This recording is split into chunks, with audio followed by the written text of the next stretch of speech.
Bueno, vamos a explicar el ejercicio de la electrólisis del sulfato de cobre que hemos hecho en un laboratorio y que también está en la guía de resolución de la cátedra. Bueno, este es el esquema básico que ya han visto en teoría, simplemente vamos a repetirlo brevemente. Ustedes tienen una solución de agua, ácido sulfúrico para acidificar y sulfato de cobre, que es una sustancia celeste. Tienen dos electrodos por donde conducen la electricidad. Nosotros vamos a usar electrodos inertes de acero inoxidable. Conectamos una fuente de poder externa y el polo positivo, que siempre es el cablecito rojo, va a ser nuestro ánodo, en el cual se produce la oxidación. Nuestro polo negativo, el cablecito negro, va a ser nuestro cátodo.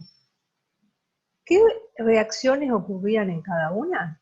Bueno, en el ánodo se veían burbujas, que aparecían muchas burbujas, y en el cátodo se empezaba a cobrear. Aparecía el típico color cobreado. ¿Cuáles son las reacciones totales? La de reducción, de cobre 2 pasa a cobre 0, y acá, ¿quién se oxida? Se oxida el agua. ¿Qué pasa a oxígeno? Esas reacciones son las que vamos a razonar a continuación. ¿Qué hicimos en el laboratorio? Bueno, teníamos nuestra solución de sulfato de cobre ácida, que es azul. Armamos el circuito, esta es nuestra cuba electrolítica que la llenamos de sulfato de cobre. Estos son nuestros electrodos de acero inoxidable, porque son inertes, que los poníamos acá paraditos, uno de este lado y uno de este lado, sujetos con estas pinzas. Y este que se copió es el cátodo, y obtuvimos como resultado el recubrimiento con un cobreado de un objeto metálico.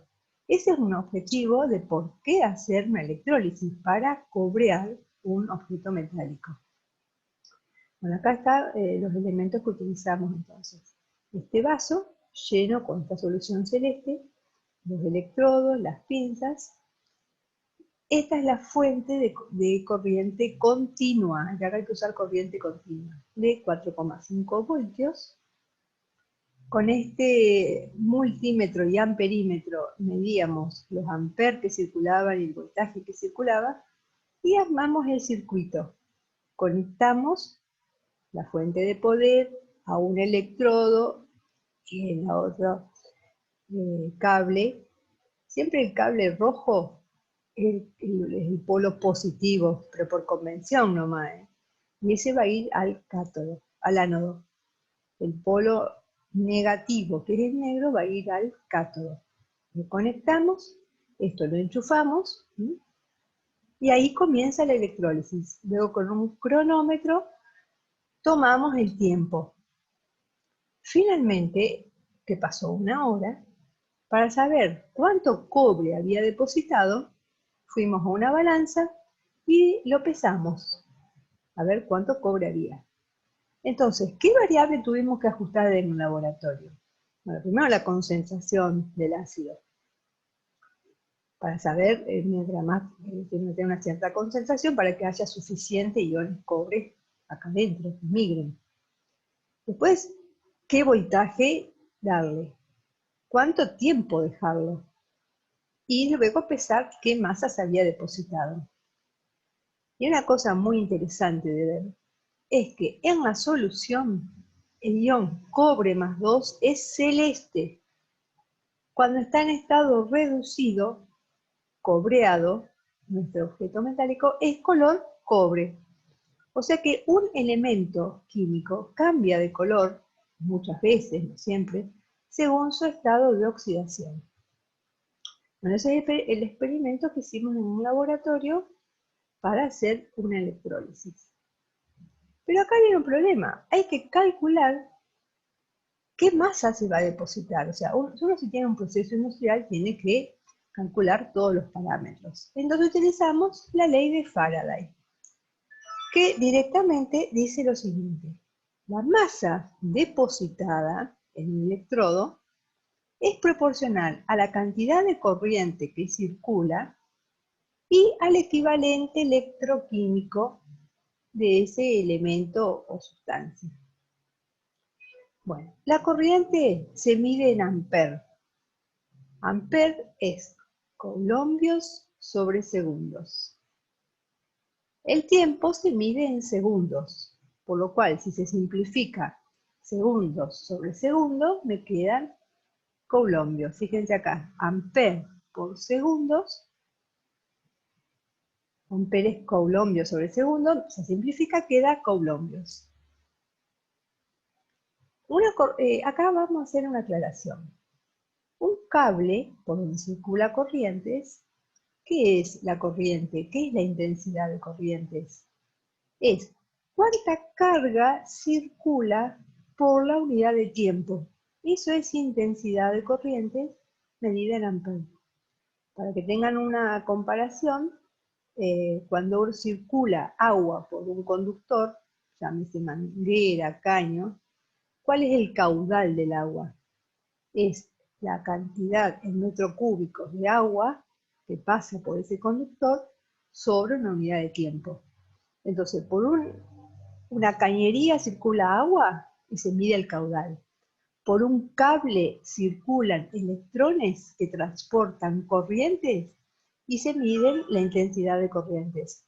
Esa intensidad de corriente va a estar dada entonces coulombios, es la medida de la carga, según una unidad de tiempo. Bueno, el equivalente electroquímico, que es lo que se usa en la ecuación de Faraday, es la masa atómica o molecular, si es una sustancia, que se deposita, por cada mol de electrones que circula. Gramos sobre equivalentes. Entonces acá aparece el equivalente electroquímico, que en palabras sencillas vendría a ser la cantidad de electrones que circulan. ¿Se acuerdan que para ácidos y bases, si teníamos un ácido decíamos que un hidrógeno es un equivalente? Si teníamos una base decíamos que un oxidrilo es un equivalente. Bueno, en redox un electrón representa un equivalente de una sustancia. Y a su vez, la ley de Faraday dice que es la masa dividido la cantidad de electrones y dividida la constante de Faraday. La constante de Faraday indica qué cantidad de electricidad, o sea, coulombios, transportan un mol de electrones. Y ya se fijó un número que es aproximadamente 96.500. La unidad de Faraday es coulombios por cada equivalente, o sea, por cada mol de electrones. Entonces la constante de Faraday, ponemos acá sus unidades, coulombios sobre equivalentes. Entonces podemos simplificar coulombios con coulombios, equivalente con equivalente, me queda gramos. Gramos es la unidad de la cantidad de masa que yo quiero medir. Entonces esa es la ecuación de Faraday que vamos a aplicar, la parte cuantitativa. Entonces yo acá, ¿qué incógnitas se pueden trabajar o medir? En el laboratorio se miden parámetros. Entonces se mide con un amperímetro la intensidad de corriente, se mide con un cronómetro el tiempo, se pesa, se mide con una balanza la masa depositada. Son 3 parámetros a medir o a calcular. Entonces ahora vamos a resolver el problema número 1 y 2 de la guía. ¿Qué me dice? ¿Qué me pregunta? ¿Qué masa de cobre se va a depositar en el cátodo y qué volumen de oxígeno se va a liberar en el ánodo cuando circula una corriente de 2,5 amperes durante 50 minutos? Entonces, nosotros dijimos que poníamos en nuestra cuba electrolítica agua, ácido sulfúrico para acidificar, sulfato de cobre y todo eso era color celeste. Teníamos nuestros 2 electrodos, entonces ahora tenemos que conectar ese circuito para cerrarlo. Por acá van a circular electrones, iones, va transmitiendo la corriente eléctrica, siempre y cuando el circuito esté cerrado. Entonces, el polo positivo lo voy a conectar a mi ánodo, que es el color rojo del cable. Mi polo negativo lo voy a conectar a mi cátodo. Inmediatamente comienzan a aparecer, se nota, burbujitas de un gas, muchas burbujitas, y acá se empieza a depositar nuestro cobre, que es lo que queríamos lograr. Se va a ir depositando cobre. Eso es lo que se ve experimentalmente. El circuito está cerrado, porque cerrado con cables, circulan corrientes con electrones a través de los cables y en la solución iones. Bueno, ¿cuáles son las reacciones que ocurren? Eso es lo que quiero que analicemos. En el cátodo que se deposita cobre, ¿de dónde puede salir ese cobre? Únicamente de los iones cobre más 2 que estaban en solución. Entonces, en el cátodo, los iones cobre más 2 se depositan como cobre 0. Este es el celeste, este es el rosado. Si en el cátodo siempre ocurre la reducción, si se reduce, los electrones van de este lado porque los gana. 2 electrones porque va de más 2 a 0. Entonces, esta es la reducción. Tiene que haber una oxidación. Alguien pierde electrones. ¿Quién de toda esta sustancia es la que pierde electrones para producir ese oxígeno? Yo sé que esos son oxígeno gas. La que pierde los electrones de esa sustancia es el agua. Esto es un tema que siempre lleva a confusión porque piensan que es el sulfato. El que pierde los electrones es el agua. Este oxígeno está en estado de oxidación menos 2 y acá va a estar el oxígeno en estado de oxidación 0. Vamos a razonar esta reacción. ¿Cómo se termina de balancear? Si pierde electrones, los electrones van de este lado. ¿Cuántos electrones? Primero hay que balancear esta masa de oxígeno. Si acá hay 2 oxígenos y acá hay 1, tiene que haber un 2 acá adelante. La cantidad de electrones son, si este oxígeno pasa de menos 2 a 0, es porque pierde 2 electrones. Pero como hay 2 átomos, 2 por 2, 4 electrones. En total, 2 para cada átomo. Y estos hidrógenos pasan de este lado como protones. Aparte estoy en medio ácido, porque siempre una reacción se equilibra según esté en medio ácido o alcalino. Como tengo ácido sulfúrico, estoy en medio ácido. Sumamos esta reacción química. Siempre tiene que haber la misma cantidad de electrones que una sustancia ceda y que la otra sustancia tome. Si acá hay 4 y si acá hay 2, multiplicamos todo esto por 2. Entonces nos va a quedar que 2 iones cobre más 2, más 2 moléculas de agua, los electrones se cancelan, 2 cobre 0, 1 de oxígeno y 4 protones. Estos cobres van a estar con el sulfato de cobre, pero no lo escribimos acá porque como es un ion espectador y no participa, el sulfato no participa de la redox. Entonces acá en este caso no lo escribimos. Pero estos cobres están como sulfato de cobre. Y estos hidrógenos están como ácido sulfúrico. Pero siempre en la solución están disociados. Bueno, vamos a hacer un trabajo extra. Vamos a calcular los potenciales. ¿Qué cantidad de voltios requiere esta reacción para que ocurra? Entonces, el potencial de reducción, el potencial de oxidación y el potencial total. Para eso, ustedes van a recurrir a la guía de trabajo práctico, donde tienen todos los potenciales escritos. Ustedes lo van a ver en su propia guía, desde acá no lo ven, Pero en el título, página 76, por ahí de la guía, potenciales estándar de reducción. Yo ya les expliqué el uso de esta guía, en el cual son potenciales de reducción, entonces están todas las sustancias que están ganando electrones. Están ganando electrones. Por eso están escritas del lado de la reducción. Y esos son los potenciales cuando se reducen. Si yo quiero saber cuando la sustancia se oxida, intercambio la dirección de la flecha que vaya para allá. Si para acá se reduce, para acá se oxida. Entonces fíjense para analizar esta tabla brevemente. Ustedes tienen que tener la tabla en la mano, si no, no la ven desde ahí. Y tampoco yo la pusiera tan cerca, la van a ver.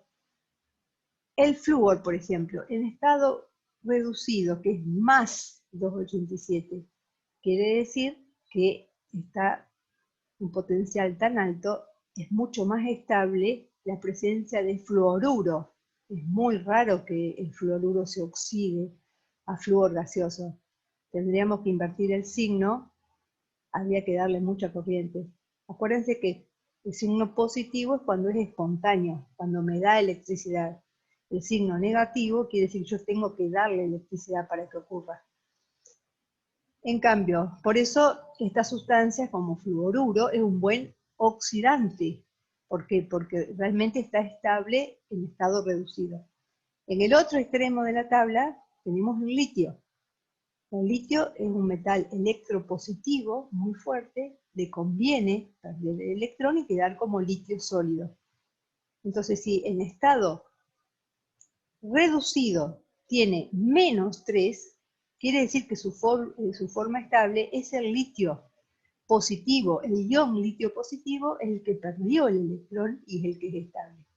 O sea que los potenciales nos dan idea de en qué estado es más estable un elemento también. Se utiliza el hidrógeno como referencia, 0.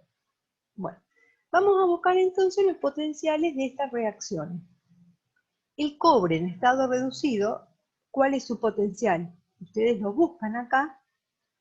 El cobre va a estar acá arriba del hidrógeno. Cobre 2 más electrón. Fíjense que sea cobre 2 más 2 electrones. Me va a dar 0,34. Negativo. No, positivo. Más 0,34 voltios. Luego buscan la del oxígeno, la de agua que va a oxígeno. Como esta es una tabla de potenciales de reducción, va a estar escrita primero de este lado, oxígeno que va a agua. Buscan oxígeno que va a agua, en esta tabla está por acá arriba, oxígeno que va a agua, me da un potencial. Si acá está positivo como más 1,23, invertida va a estar como negativo, menos 1,23. Menos 1,23 voltios. Si yo sumo esas reacciones, me queda un potencial negativo, 0,89 voltios. ¿Qué significa eso? Negativo quiere decir que yo tengo que darle electricidad para que ocurra el cobreado, si no, no ocurre. Y ese es el potencial, el voltaje mínimo que hay que darle para que ocurra. Nosotros le vamos a dar 4,5 voltios, así que está bien. Bueno, entonces este es el análisis de la ecuación con el uso de los potenciales. Vamos a ver entonces aplicar la ley de Faraday. La ley de Faraday será la siguiente. La masa, vamos a escribirla acá. Vamos a escribirla acá en general.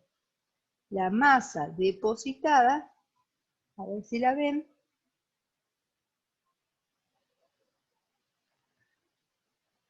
La masa depositada es la intensidad de corriente por el tiempo, por el peso atómico o molecular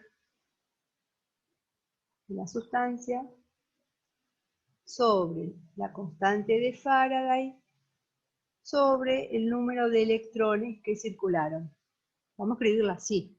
Yo sé si se les acabo de explicar más complejo. Entonces, la masa de cobre depositada, cobre 0, la que se depositó, es intensidad de corriente, yo se lo di como dato, 2,5 amperes, le dije que era coulomb sobre segundos. El tiempo en segundo, 3600. El peso molecular o atómico de lo que se depositó es el cobre. Entonces el cobre va a ser, buscan en la tabla periódica 63,5 gramos. Sobre la constante de Faraday, en Coulomb sobre equivalente, sería sobre mol de electrones, y la cantidad de electrones se fijan en la reacción. Son 2, que también se pueden fijar en la valencia, o sea, en estado de oxidación. Coulomb se simplifica, segundo se simplifica con segundos, electrones con electrones. La unidad le queda en gramos, que es lo que necesito. Bueno, hacen esa cuenta y le va a dar 2,47 gramos de cobre 0. Esta es la cantidad de cobre depositada. Que cuando fuimos a la balanza a pesar, daba un valor muy parecido. Para saber la cantidad de oxígeno, es muy parecida a la cuenta. Primero calculamos la masa y después lo llevamos. Este es el ejercicio número 2, pero lo hacemos juntos, porque ya es el mismo.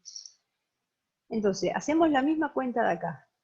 2,5 coulomb sobre segundo por 3.000 segundos, porque es la misma corriente que circuló para los sobre 96.500 coulomb sobre electrones. Y acá, masa molecular, ponemos la del oxígeno, que es lo que se obtuvo.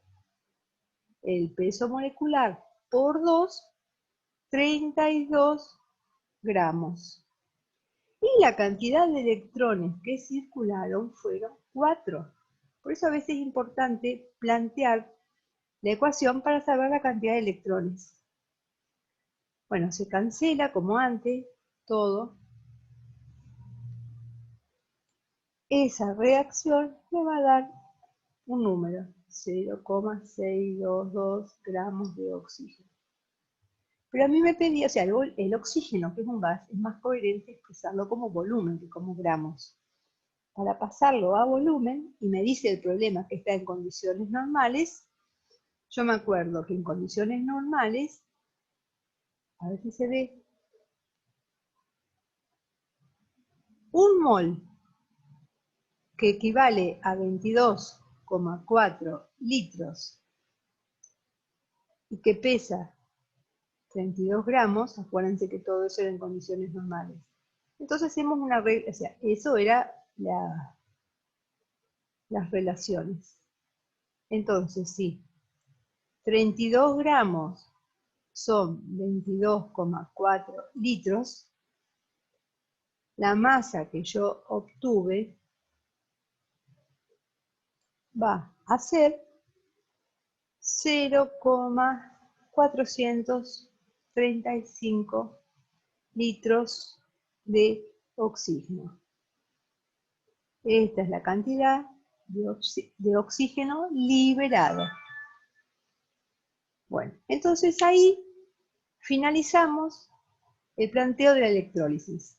Cuando yo le pida el ejercicio de electrólisis, ustedes tienen que hacer el gráfico, distinguir quién es el ánodo, quién es el cátodo. Acuérdense que siempre ánodo por definición es el electrodo donde ocurre la oxidación.